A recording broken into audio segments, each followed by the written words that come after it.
It's the Ross Tucker Football Podcast. Oh, yeah, it is. But it's not just any Ross Tucker Football Podcast. It is a Monster Monday presented by DraftKings, America's #1 rated sportsbook app.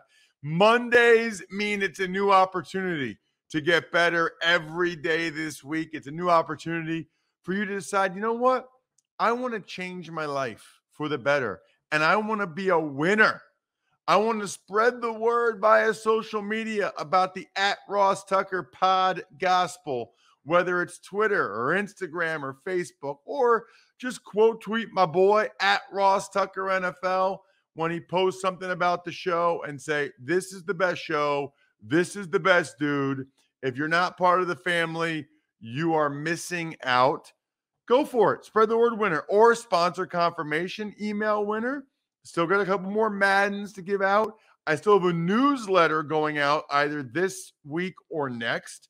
So make sure you sign up for that. Any link we ever post on Twitter or Facebook typically has that newsletter sign up in. I think you guys will enjoy the story I've got for you in the next one. And I still got a couple more Maddens to give away. I actually have to check how many Maddens I actually have to. I think I have 2 or 3 left. You got the YouTube shout out. People love the YouTube shout outs. They love being able to have a video where I'm just giving a shout out to you, just like this, like it's on the show. YouTube.com/Ross Tucker NFL. Just make sure you make a comment after you subscribe so that I know it's you. I know you're new and we can roll. Patron shout outs. Patreon.com/RT Media. We keep racking them up. The family is growing. I think a lot of people want the even money bets. By the way, domination yesterday. Absolute domination. Broncos, Colts, Titans, Dolphins, Patriots. This is the way we roll. That used to be a song, by the way. This is the way we roll, we roll. This is the way we roll. Yeah, this is the way we roll, we roll. This is the way we roll. Matt Stelly, Mike Gordy. Kudos for becoming the latest patrons. It's Big Show time. The Big Show. All right, Ross, week 7 in the NFL. Your thoughts? I got a bunch of thoughts, Bri. I will start with a couple just random notes, I guess, that jumped out to me early. Number one, you had the non-quarterback touchdown passes. The first 2 touchdown passes of the day were by positions other than quarterbacks. Kendrick Bourne threw one to Nelson Aguilar for the Patriots against the Jets. Derrick Henry looked Tebow-ish with his touchdown throw to, I don't even remember, not Jonnu Smith. I don't remember who he threw it to be honest with you. McCole Pruitt, maybe? And then blocked kicks. So we had like the first hour of the 1 o'clock games was all about non-quarterbacks throwing touchdowns and block kicks. There were a couple of block kicks in that game between the Packers and Washington. So that was one thing that jumped out to me. Another one, and these are related, Bri, would be the fact that I think it's becoming clearer and clearer, perhaps, that Tua Tagovailoa, Sam Darnold, not the guy. Not going to be the guy for those teams. Sam Darnold got benched. So pretty clearly, Sam Darnold is not going to end up being the guy.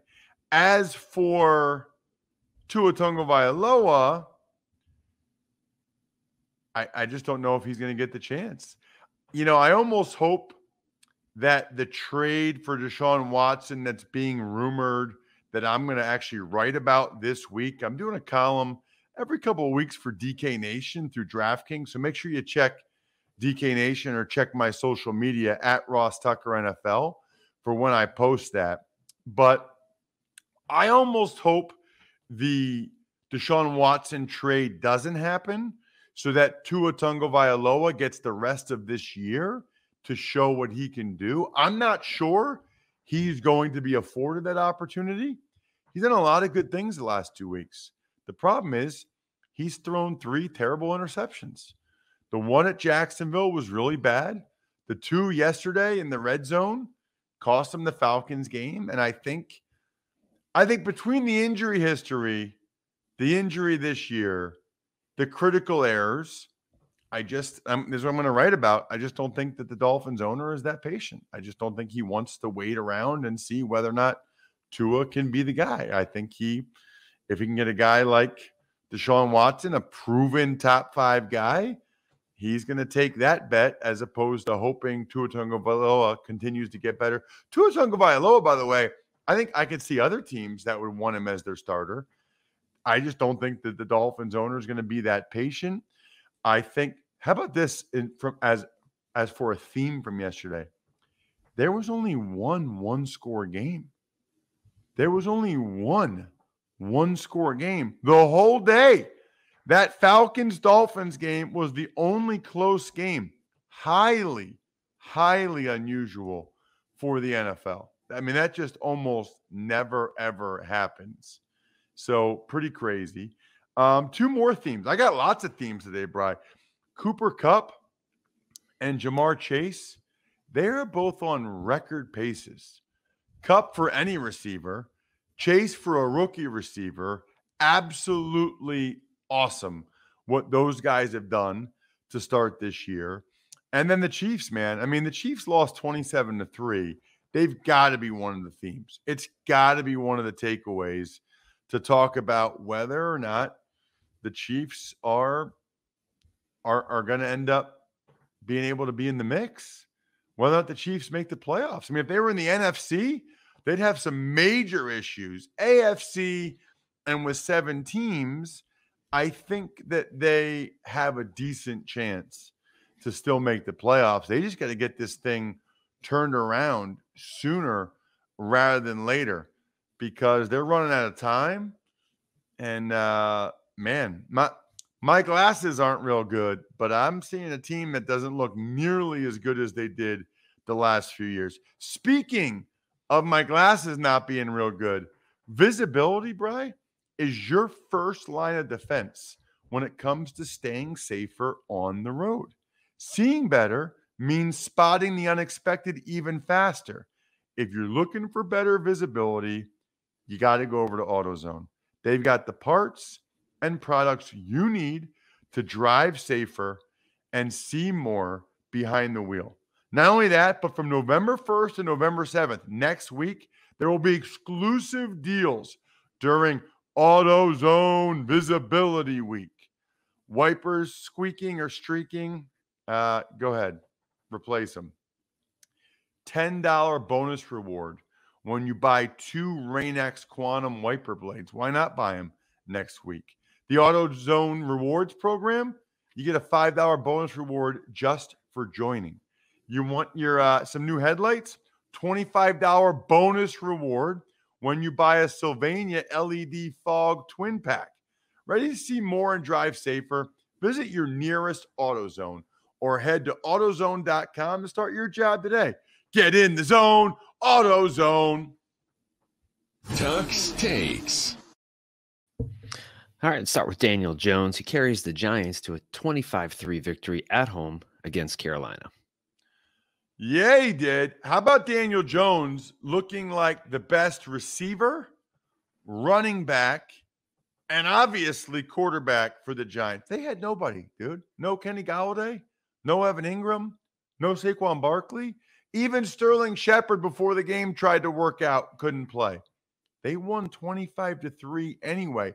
That is an impressive win. You know, I haven't been the biggest Joe Judge guy, but that is an impressive win when you're missing that many guys and you still come out and beat down your opponent like that. The D-line for the Giants got after it. Leonard Williams, Azeez Ojulari picking up where he left off at Georgia last year. I think he had like 2.5 sacks yesterday. And Sam Darnold, yikes. And by the way, that's after the Giants got stuffed at the goal line by Carolina.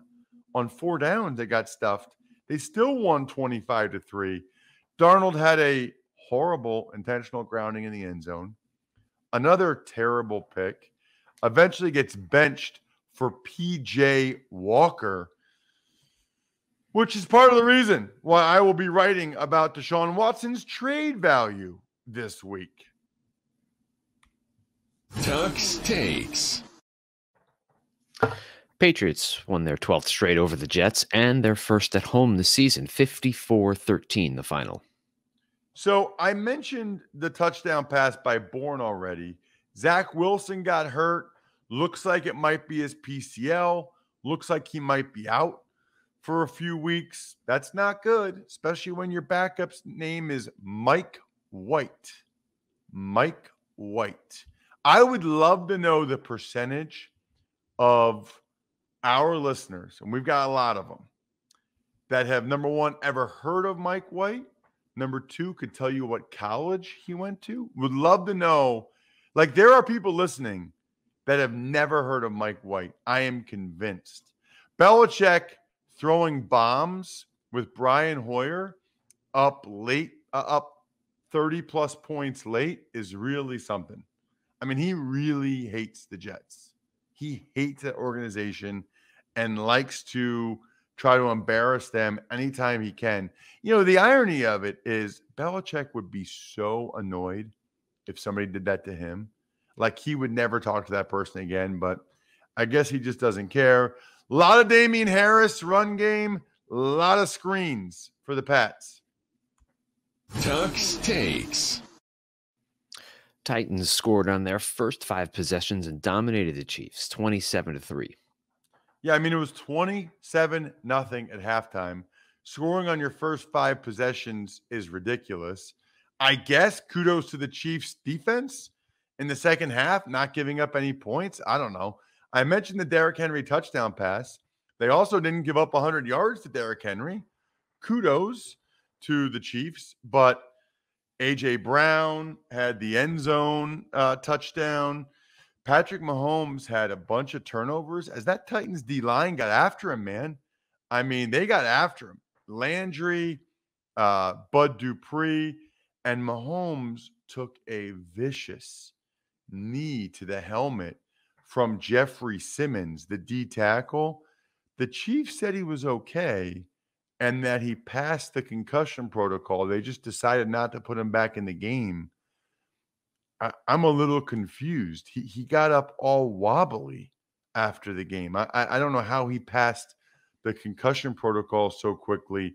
Maybe he was wobbly because he hurt his knee too. I don't know what happened there, but it certainly looked like Patrick Mahomes had a concussion to me.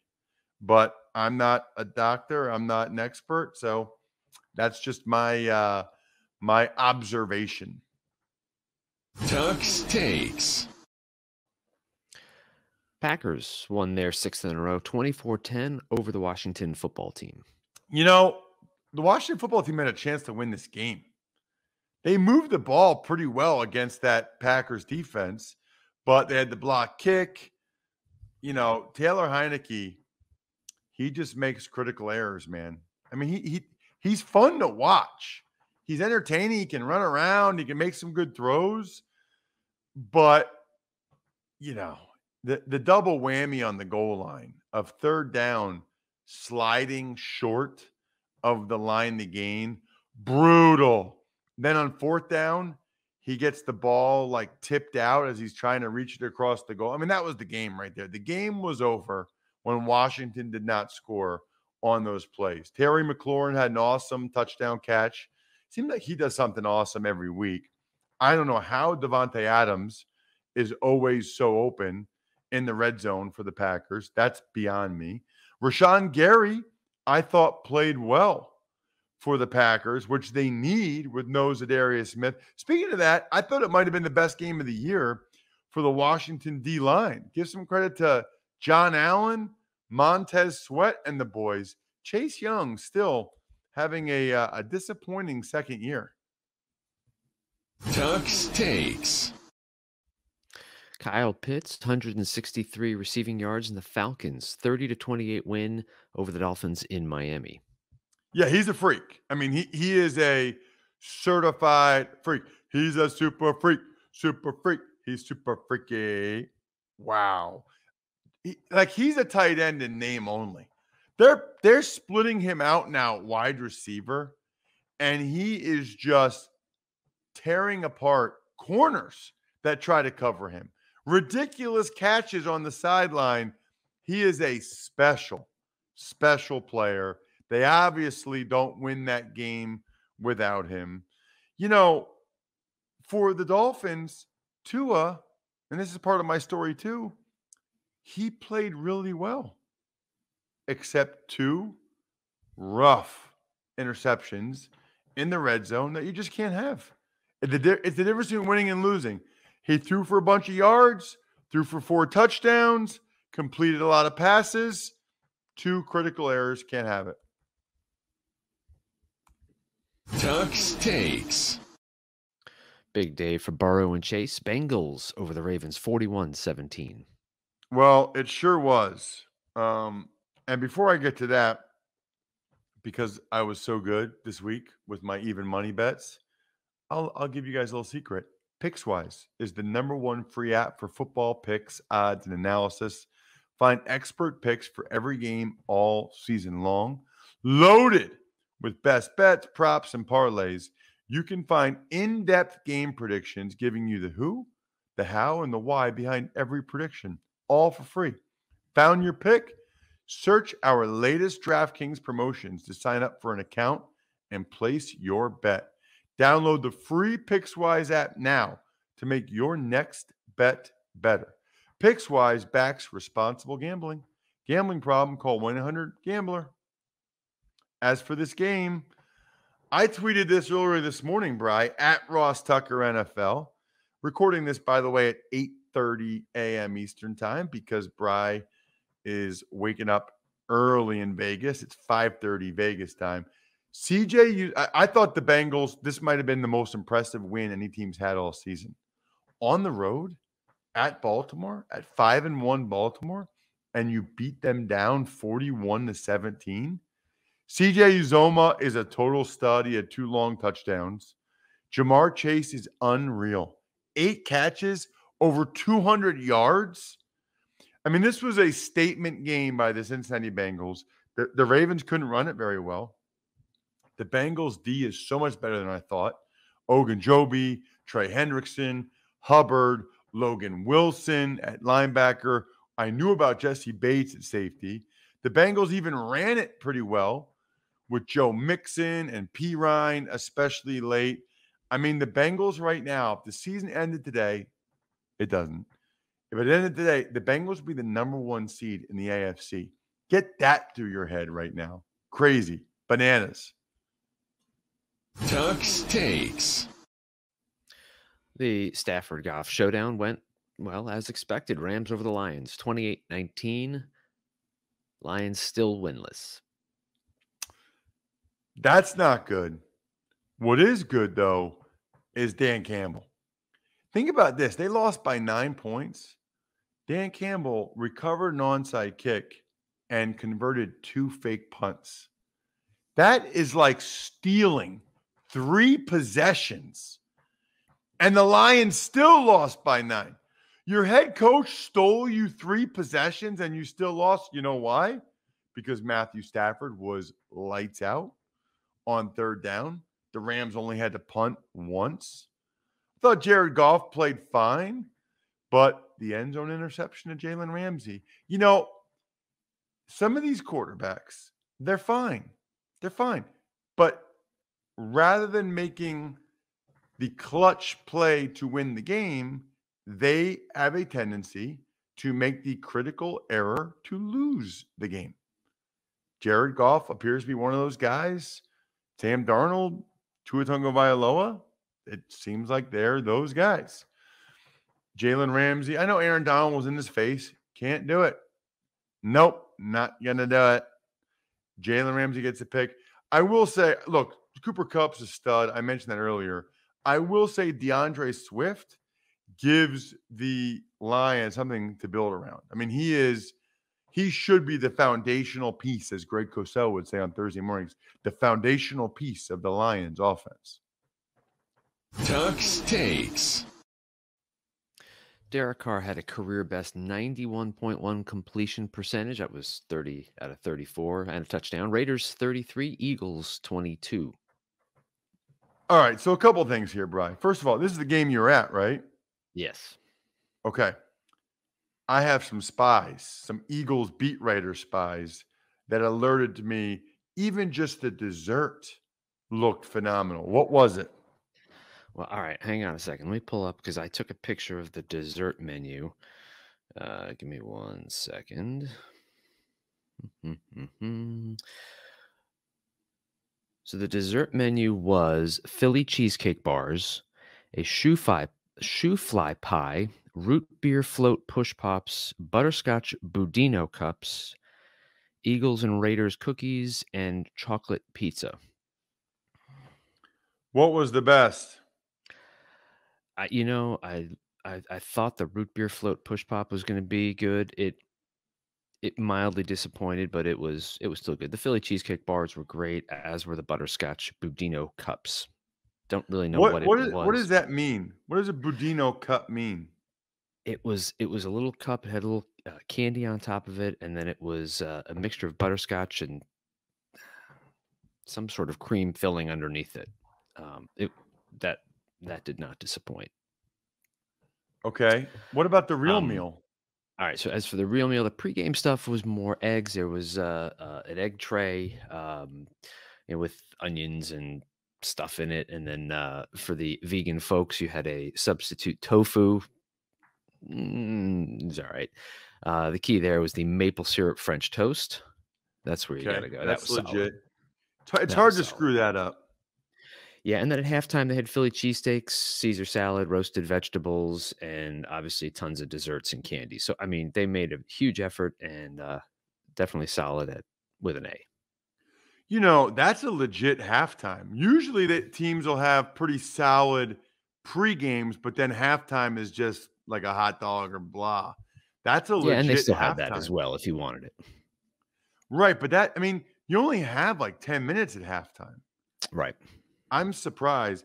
So let me say a couple things here. First of all, because this stuff's important, you don't put onions in eggs. You don't put onions in eggs, period. But you certainly don't do it in a group setting like that. Like if you individually, when you make your scrambled eggs, you want to put onions in them, okay, go for it. But most people don't like onions in their eggs. So why would you do that? Or at least most rational people. That's number one. Number two, that all sounds delicious. I was at Army. The Wake Forest Army game was awesome. Hopefully a lot of you guys got to watch it. 70-56. And Army always has the same thing in the press box. They have boar's head subs, and I always get the Italian, and it's delicious. But the star of the show on my social media, at Ross Tucker NFL, always that you should check out, the Lichtenberg tailgate at Army. My buddy Dave hooks me up. They have filet sandwiches that he gives me right off the grill. They have the best brats ever. They're like mini brats, so I have 3 of them. You got to check my social media. I ate an obscene amount before that game. I can't even imagine how many calories it was. It was so good. And oh, by the way, the condiment table, only Golden's spicy brown mustard, because the U.S. Army, they know how to feed the troops, okay? Then I drive home, Bri. I'm meeting my family at an outside Halloween party. I change into my Superman costume at a New Jersey truck stop in the New Jersey truck stop in the bathroom. Then I get there. My wife won first and second place for best desserts. Everybody made desserts. She made, she's like, what candy bar should I make? I'm like, Take 5, obviously. Why are we even having this discussion? She made Take 5 pie and Take 5 salad. So good. The Take 5 salad was like Granny Smith apples, Take 5 bites, and whipped cream. And it was so good. And then the pie was Take 5 with like peanut butter filling. It was just, it was domination by my wife. just like it was domination by the Raiders. Darren Waller didn't even play, and they still totally demolished the Eagles. I was really impressed. Derek Carr was on fire. The Eagles could not get him out of any sort of rhythm at all. I mean, 31 of 34, 91%. That's hard to do if there's no defense, let alone a defense out there. Thoroughly impressed. The Eagles couldn't really do much offensively till the end. In fairness, Gainwell fumbled. They went with the onside kick to start the second half. So, like, it went from 7-7 to 24-7, like at the snap of the fingers. The real key was the Eagles' inability to do anything to stop Derek Carr. I mean, that's really what it came down to for that game. Tuck's takes. Cardinals. Brett, hold on a second. Yeah. I almost forgot.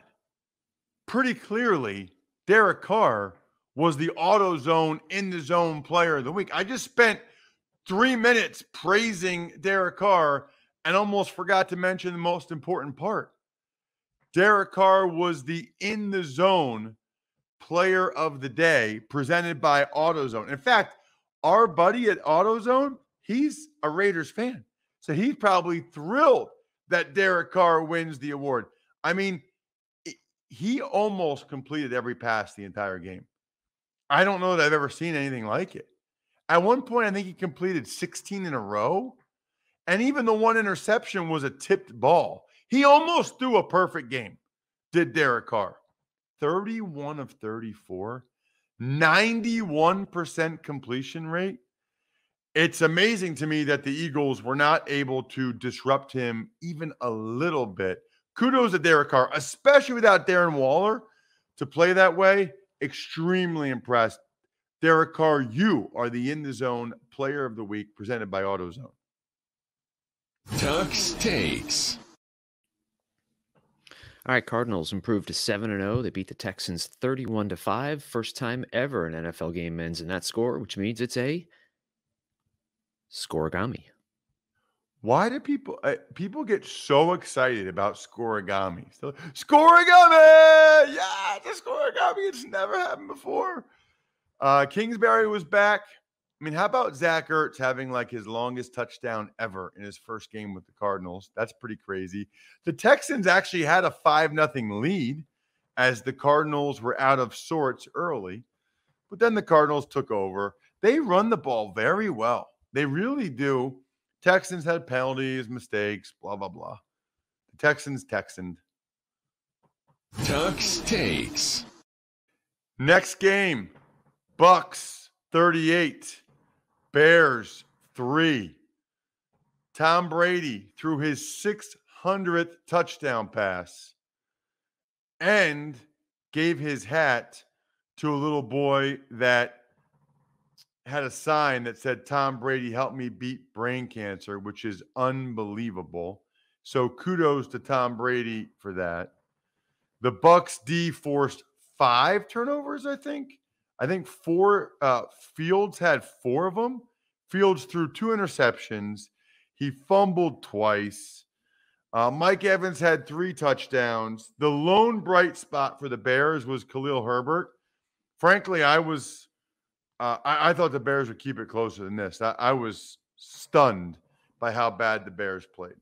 Tuck's takes. Sorry about that. Carson Wentz and the Colts beat the 49ers in the rain, 30-18 ball.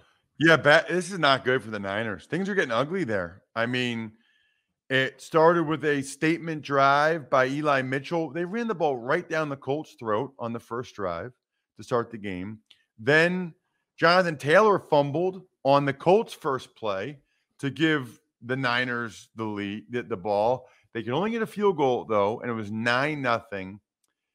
Carson Wentz had a critical goal line turnover. Other than that, I thought he played pretty well. I mean, well, I'll take that back. Carson Wentz puts the ball in harm's way a lot, but the Niners weren't able to make him pay enough.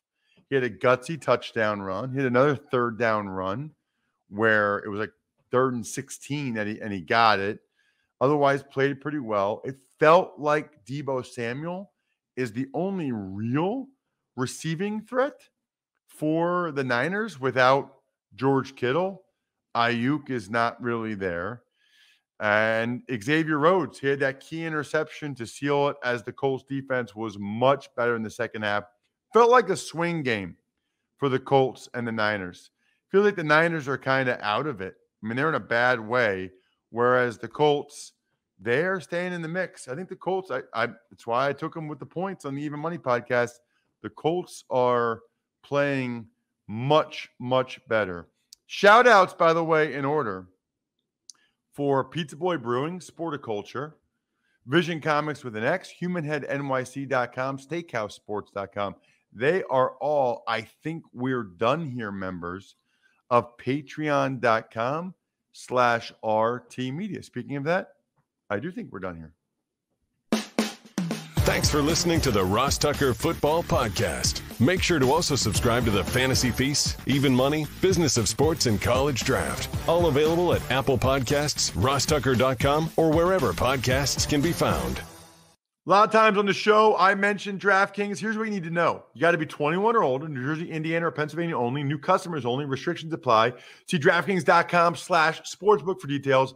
Gambling problem, call 1-800-GAMBLER, or in Indiana, 1-800-9-WITH-IT. By the way, if what I was talking about included a deposit bonus, doesn't always, sometimes it does. Deposit bonus requires 25 times playthrough, and deposit bonuses are paid out in site credit.